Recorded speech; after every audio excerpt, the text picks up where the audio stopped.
Hello everyone. I welcome you all in your accountancy class. We were discussing about ledger. तो हमने इसका theory base सारा discuss कर लिया है. अब हमें डिस्कस करना है इसका न्यूमेरिकल बेस. फॉर्मेट भी हम डिस्कस कर चुके हैं लेजर का. तो आज हम एक न्यूमेरिकल डिस्कस करते हैं लेजर से रिलेटेड. साथ ही में इसके कुछ और टर्म्स भी हम डिस्कस कर लेंगे. तो यहाँ मेरे पास है इलस्ट्रेशन सेकेंड. स्टेटमेंट में देखिए आपको कहा गया है कि following balances appeared in the laser of messrs marble traders on 1 अप्रैल 2017. आपको ऊपर कुछ बैलेंसेस दिए गए हैं. अब ये जैसे कैश का, रमेश, राहुल, ये सब बैलेंस आपको दिए गए हैं. तो इनको आपने ना एक ओपनिंग एंट्री के फॉर्म में पहले तो राइट करना है. मीन्स इस सब में आप पहले जर्नल एंट्रीज बनाए, देन उसके हम लेजर्स बनाएंगे. तो जर्नल एंट्रीज आप ऑलरेडी सीख चुके हैं, आपको बनाना आता है, वो आप सेल्फ बनाएंगे. यहाँ आज हम लेजर्स को डिस्कस करेंगे कि इसके लेजर्स हमने कैसे बनाना है. फर्स्ट बस इसकी जर्नल एंट्री हम डिस्कस करेंगे ताकि रिवाइज भी हो जाए आपका, और साथ ही साथ इसी से रिलेटेड एक न्यू टर्म को भी हम डिस्कस करेंगे. तो यहाँ आपको कुछ बैलेंसेस बताए गए हैं. उन बैलेंसेस को आपने जो भी जर्नल एंट्री के रूल आपने सीखे थे, उस रूल को अप्लाई करते हुए ये एंट्री आपने राइट करनी है. तो देखते जाओ अब आपके पास क्या क्या बैलेंस है और क्या क्या मैं राइट कर रही हूँ. कैश का बैलेंस है आपके पास 6,000 का. कैश एट बैंक है 12,000. बिल रिसीवेबल आपको देखो जो रूल था, कैश का मतलब है कि ओपनिंग बैलेंस है कैश का. अब कैश का जितना भी ओपनिंग बैलेंस है वो कैश अकाउंट डेबिट होगा. मालूम है आपको कि जितना कैश आपके पास होता है वो डेबिट बैलेंस होता है, और बैंक में भी जितने आपके पास अमाउंट है वो भी आपका डेबिट है, क्योंकि फेवरेबल बैलेंस दिया गया है आपको. डेबिट लिखोगे आप, जर्नल एंट्री है. फिर दिए गए हैं आपको बिल रिसीवेबल. बिल रिसीवेबल का मतलब कि आपको फ्यूचर में इनके ऊपर पैसा रिसीव होगा. आपकी करंट एसेट है ये. तो एसेट्स आपकी सारी क्या हो जाती हैं, डेबिट. तो ये भी क्या हो जाएगा, बिल रिसीवेबल डेबिट. नेक्स्ट आगे आपको क्या बैलेंस दिया गया है, रमेश क्रेडिट. क्रेडिट है तो इसका मतलब क्रेडिटर है, तो बाद में क्रेडिटर की फॉर्म में इसको लिखेंगे, क्रेडिट होगा. स्टॉक या गुड्स 5,400. तो देखो स्टॉक का मतलब आपकी एसेट है, और एसेट्स आपकी सारी क्या हो जाती हैं, डेबिट. तो stock account, bill receivable account, bank account, ये सारे आपके डेबिट में लिखते जाओ आप. फिर नेक्स्ट है बिल्स पेबल. आपने पे करना है फ्यूचर में, तो आपकी क्या हो गई, लाइबिलिटी. तो लाइबिलिटीज हमेशा क्या होती हैं, क्रेडिट. तो बाद में क्रेडिट करेंगे इसको. राहुल का अकाउंट ऑलरेडी डेबिट बताया है, हिमांशु का अकाउंट भी आपको डेबिट बताया है. जो बता ही रखा है कि डेबिट है, तो उनको तो आपने डेबिट कर ही देना है. 9,700 और हिमांशु के अकाउंट के हैं 10,000 रुपीज. तो ये जब आपको इस तरह से ओपनिंग बैलेंस दे रखी हो ना, ये सारा आपको बैलेंस है, तो इसकी एक ओपनिंग जर्नल एंट्री पास होती है. डेबिट वाले मैंने लिख दिए. अब मैं आ जाती हूँ क्रेडिट वालों पर. तो क्रेडिट में एक तो है मेरे पास बिल्स पेबल. बिल्स पेबल में कितने हैं आपके पास, 2,000 रुपीज. उसके बाद एक रमेश का अकाउंट था आपके पास, जिसमें आपके पास बैलेंस है 3,000 का. और देखो और कुछ है हमारे पास क्रेडिट के नाम पर. क्रेडिट बैलेंस में जो भी ओपनिंग बैलेंस ऊपर दिए गए थे, तो यस हमने अब क्रेडिट के तो नोट कर दिए, डेबिट के भी. अब आपको पता है कि आपकी जो जर्नल एंट्रीज होती हैं वो ड्यूअल एंट्री सिस्टम पर बेस्ड होती हैं. तो ड्यूअल एंट्री सिस्टम का क्या मतलब है यहाँ, कि जो भी डेबिट का टोटल होगा वो ही आपका जो है वो क्रेडिट का टोटल आना चाहिए. तो आप डेबिट साइड की अगर एंट्रीज का टोटल करो तो ये टोटल कितना बनता है, 10,000 प्लस 9,700, 5,400, 7,000, 12 एंड 6, 50,100 रुपीज टोटल बनता है. और जबकि क्रेडिट में सिर्फ हमारे पास 5,000 है. तो इसका मतलब कोई ना कोई आइटम मिसिंग है क्रेडिट साइड पर, क्योंकि एंट्री का टोटल हमेशा टैली करना चाहिए. जितना डेबिट का टोटल है उतना ही क्रेडिट साइड का टोटल आना चाहिए. तो अब क्रेडिट वाली साइड अगर आप देख रहे हो कि आपने बिल्स पेबल ले लिया, क्रेडिटर्स ले लिए, तो बचा क्या? कैपिटल। जब कभी आप देख रहे हो कि कैपिटल नहीं है, बाकी चीजें क्रेडिट आइटम्स पूरी हैं, तो आपने लिखना है कि ये कैपिटल मेरा जो है वो बैलेंसिंग या मिसिंग फिगर था जो कि हमने फाइंड किया। तो 5000 हमारे पास है, जबकि डेबिट का टोटल बन रहा है 50,100। तो 5 लेस कर दो, बचा हुआ कैपिटल में कितना आ गया? 45,100। अब डेबिट और क्रेडिट साइड की एंट्रीज का टोटल सेम बनेगा। तो ये आपकी ओपनिंग एंट्री थी जिससे आपको कैपिटल का बैलेंस भी पता चल गया। अब हमें 1 बाय 1 हमारी बाकी की एंट्रीज को राइट करते जाना है और उनके लेजर्स की पोस्टिंग करनी है। तो जर्नल एंट्रीज आप खुद से करेंगे ही, जो कि आपने ऑलरेडी चैप्टर किया ही है। तो हमने देखो अभी अभी कैपिटल निकाली है, तो हम कैपिटल से ही लेजर बनाना शुरू कर देते हैं। तो फर्स्ट हम लेजर बना लेते हैं कैपिटल अकाउंट का ही। कैपिटल अकाउंट लेजर आपको पता है, आपका फॉर्मेट हम डिस्कस कर चुके हैं। तो कॉलम यहां पर पहली तो डेबिट और क्रेडिट साइड, ये हो गई इसकी टी शेप, और दोनों तरफ बन जाएगा डेट का कॉलम, यहां भी डेट और यहां भी डेट, और ये आपको शो करेगा कि ये इसको 2 पार्ट्स में डिवाइड कर रहा है। फिर आपके पास हो गया नेक्स्ट पर्टिकुलर्स का कॉलम, जर्नल फोलियो, और ये हो गया अमाउंट के लिए, जहां मैंने राइट कर दिया रुपीस। जर्नल फोलियो, ये अमाउंट, और ये जर्नल फोलियो, और यहां आप लिखेंगे पर्टिकुलर्स, मतलब पर्टिकुलर्स का मतलब हम नेम ऑफ अकाउंट लिखेंगे। तो अब कैपिटल अकाउंट का आपके पास बैलेंस है 45,100 रुपीज। तो राइट कर दो बस। कैपिटल आपका क्या होता है? लाइबिलिटी साइड का हिस्सा होती है। तो ये भी मैंने आपको बताया था कि क्रेडिट साइड पे कोई एंट्री है तो बाय वर्ड, यहाँ डेबिट साइड की है तो टू हमेशा आएगा, तो यहाँ बाय। अब कैपिटल अकाउंट और किसी से अफेक्ट नहीं हो रहा, ये इसका बस ओपनिंग बैलेंस है, तो आपने लिखना है बाय बैलेंस ब्रॉट डाउन, और कैपिटल अकाउंट का बैलेंस है 45,100। कोई नई ट्रांजेक्शन नहीं हुई कि आप कैपिटल की वजह से दूसरा अकाउंट अफेक्ट करो। सिंपल आपकी पुरानी कैपिटल का इतना बैलेंस पड़ा था, आपने ओपन किया, लिखा, और अब इसको क्लोज भी कर दो, टू बैलेंस सीडी करके कि मेरा इतना बैलेंस कैपिटल का क्लोज हो गया। तो ये आपका जो है वो लेजर कंप्लीट होता है कैपिटल अकाउंट का। बिल्कुल इसी तरह से हमें बाकी के लेजर्स बनाने हैं। बस ये था कि कैपिटल अकाउंट में एंट्री एक ही थी, तो ये जल्दी से पूरा हो गया। बाकी के जो लेजर होंगे वहाँ काफ़ी सारी ट्रांजैक्शन होंगी जिनकी एंट्रीज हम करेंगे। बस ये एक चीज़ और ध्यान में रखनी है कि जब हम बाकी के जो भी लेजर्स बनाएंगे उनकी टोटलिंग करेंगे और उन्हें बैलेंस करेंगे।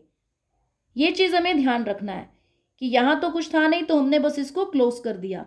बाकी के लेजर में टोटलिंग होगी, बैलेंसिंग होगी, बट नॉमिनल अकाउंट को आपने उनकी बैलेंसिंग नहीं करनी। नॉमिनल अकाउंट को बैलेंस नहीं किया जाता। नॉमिनल मतलब एक्सपेंसेस और इनकम से रिलेटेड अकाउंट। अब हमारे पास जो भी ट्रांजैक्शंस हैं इनकी जर्नल एंट्रीज कर लेंगे। उसके बाद जब आप इनके लेजर बनाएंगे, जैसे हम नेक्स्ट लेजर बना लेते हैं कैश अकाउंट का, तो ये सारी जो ट्रांजैक्शंस आपको गिवन है, इन ट्रांजैक्शंस में आपको कैश से रिलेटेड जो भी आइटम्स दी होंगी उनकी पोस्टिंग आपने कैश अकाउंट में करनी है। तो बना लेंगे कैश अकाउंट हम।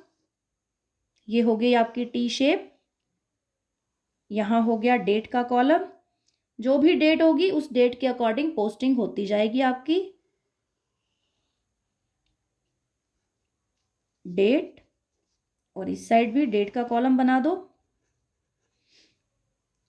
पर्टिकुलर्स, जर्नल फोलियो, सेम चीज क्रेडिट साइड में बना दो। ये क्रेडिट साइड है और ये डेबिट साइड है। अमाउंट,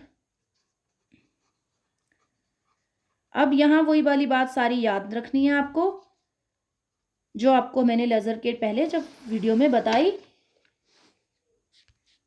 कि आपको अब कैश अकाउंट से अफेक्ट होने वाला जो दूसरा अकाउंट है उससे रिलेटेड एंट्री करनी होगी।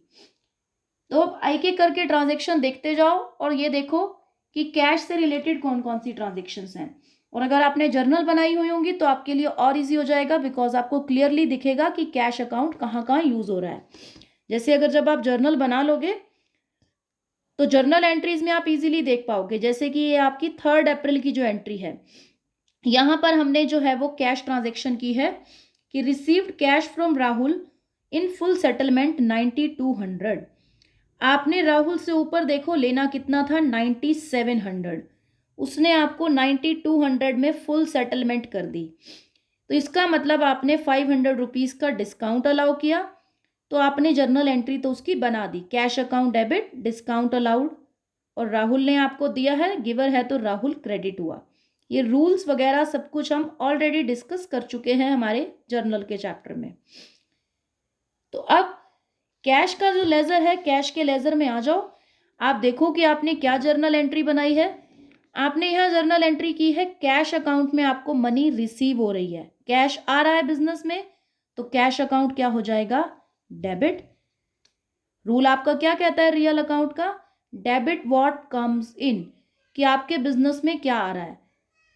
तो आपके बिजनेस में कैश रिसीव हो रहा है, आपको प्रीफिक्स वर्ड है आपका टू, वो तो आप राइट करोगे ही। अब कैश से रिलेटेड दूसरा अकाउंट कौन सा है जो अफेक्ट हो रहा है, राहुल है, बिकॉज आपको राहुल से कैश रिसीव हो रहा है, तो आपने कैश अकाउंट के डेबिट साइड में एंट्री कर दी। ये तो एक एस्पेक्ट हो गया। दूसरा एस्पेक्ट है राहुल का, जिसका एंट्री हम यहां करेंगे टू राहुल। जितना कैश उसने दिया उतने की एंट्री होगी। जो आपने डिस्काउंट दिया है वो डिस्काउंट के लिए अलग से लेजर बनाओगे।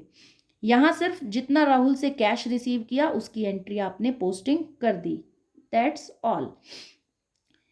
नेक्स्ट अब 5 अप्रैल को आपने कैश रिसीव किया है हिमांशु से 4000 रुपीज का। हिमांशु से आपने 10 लेने थे और अभी सिंपली कह रहा है कि 4000 आ गए, ऐसा उसने नहीं कहा कि पूरा फुल सेटलमेंट हो गया, बस 4000 रुपीज हिमांशु ने आपको दिए।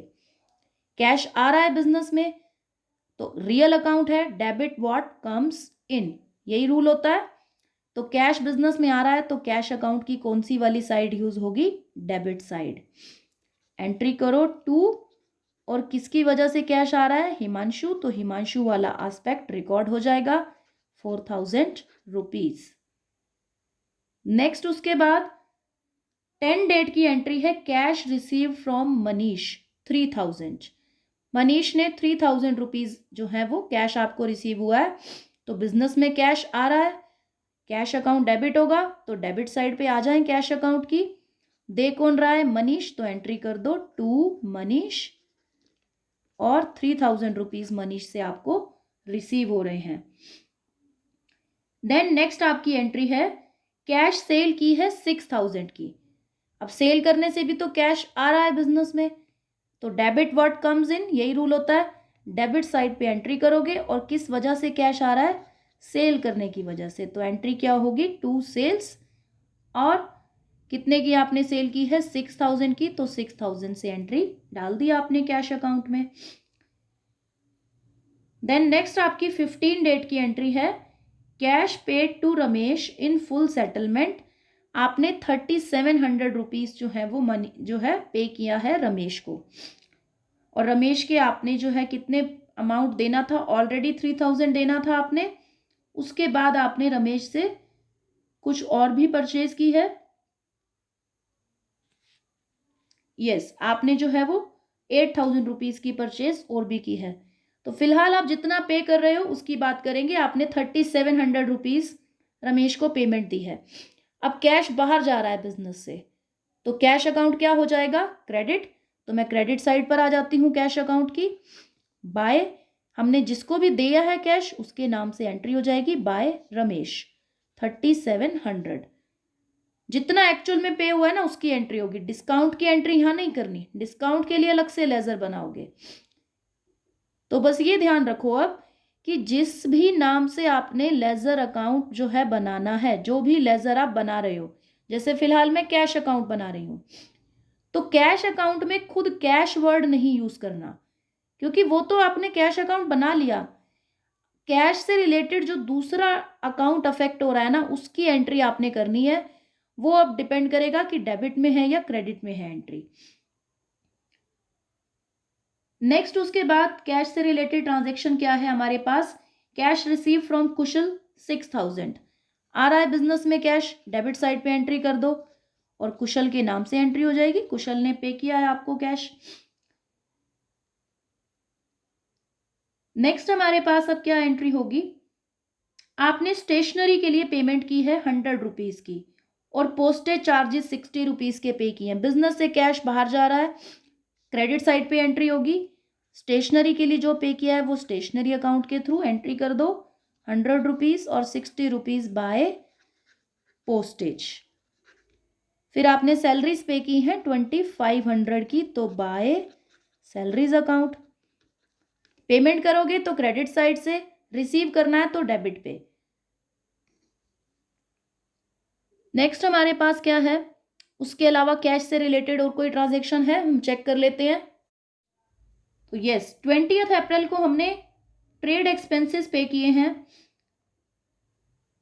200 रुपीज के, वो भी हमने एंट्री करनी थी। पेमेंट की है आपने ट्रेड एक्सपेंसेस की, तो कैश अकाउंट से एंट्री कर दो 200 रुपीज। नेक्स्ट उसके बाद है Drew for personal use 1000 rupees. Personal use के लिए आपने 1000 रुपीज बिजनेस से विड्रॉ किए, कैश विड्रॉ हो गया, बिजनेस से बाहर जा रहा है और पर्सनल यूज है, तो एंट्री क्या हो जाएगी, बाय ड्रॉइंग्स 1000।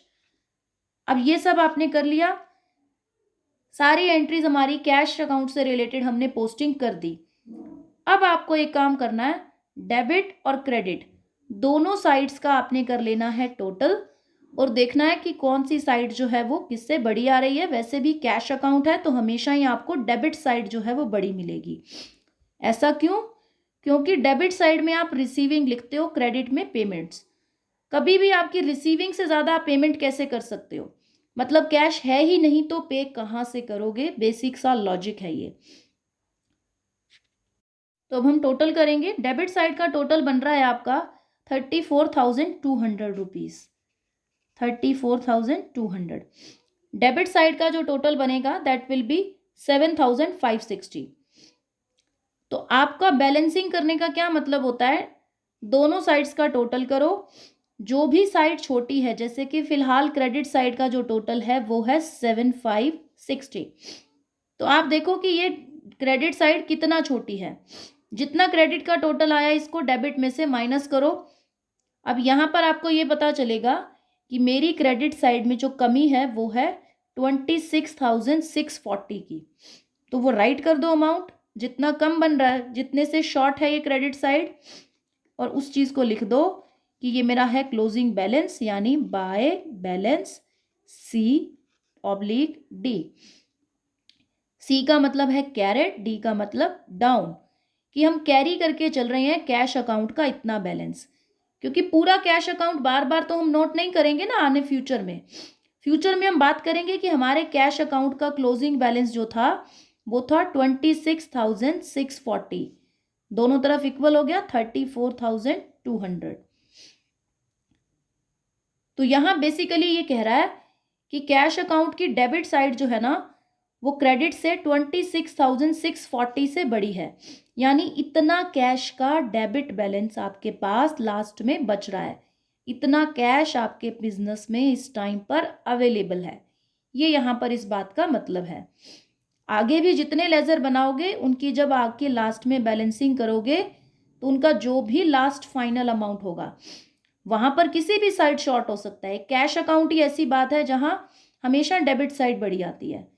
बाकी के लेजर्स में जो भी लास्ट बैलेंस आएगा डेबिट या क्रेडिट का, जो साइड बड़ी होगी उसके अपोजिट साइड पे जितना शॉर्ट है उतना लिख दो और वो आपका बन जाएगा क्लोजिंग बैलेंस।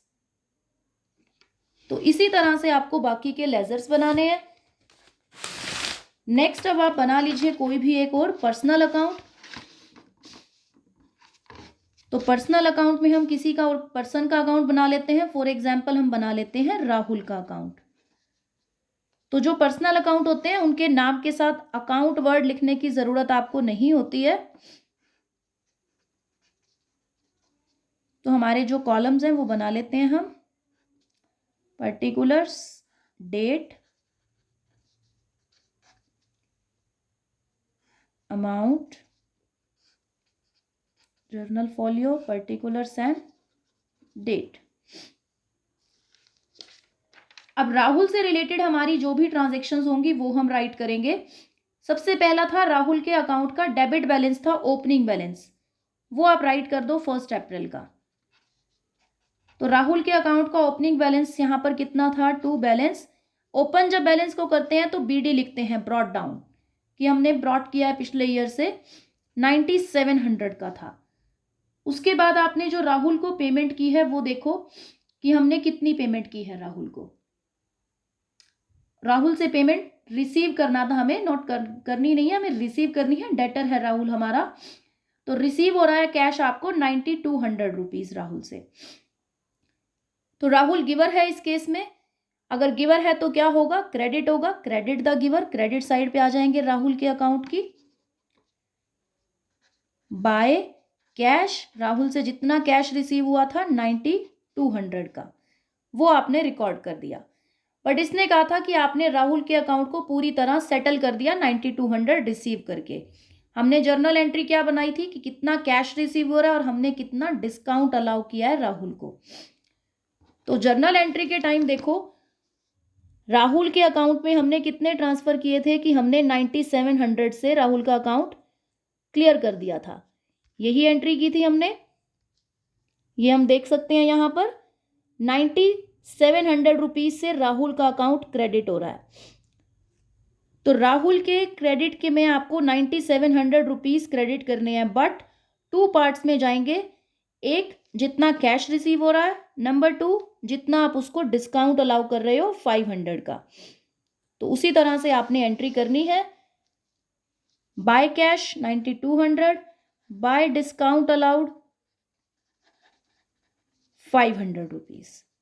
टोटल अब आपका अकाउंट जो क्लोज हो जाएगा राहुल का वो हो जाएगा 9700 से, डबल लाइन लास्ट में लगाकर 9700 से अकाउंट क्लोज। अब साथ ही साथ बना लेते हैं डिस्काउंट अलाउड अकाउंट। कहा था ना मैंने कि डिस्काउंट अलाउड में भी जितना डिस्काउंट अलाउ कर रहे हो उसकी एंट्री करनी होगी आपको। 500 रुपीज का डिस्काउंट आपने जो है वो अलाउ किया है तो उसकी एंट्री भी होगी। Date, particulars, journal folio.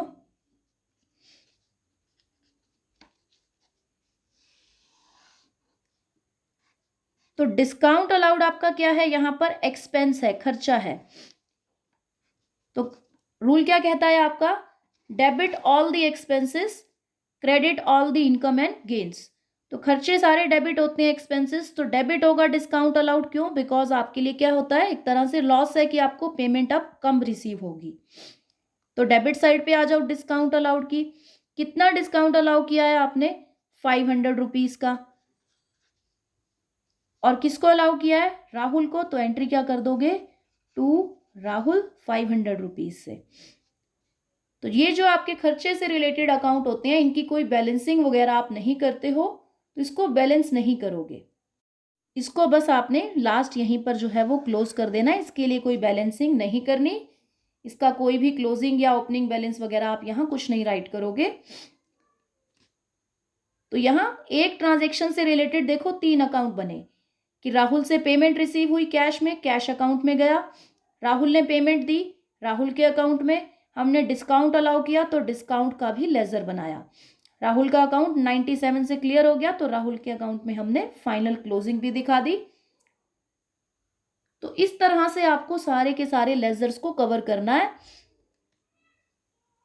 जो भी आप जर्नल एंट्रीज करोगे उससे रिलेटेड सभी लेजर्स को आपने बनाना है और उनको सेम इसी तरह से उनकी पोस्टिंग करोगे।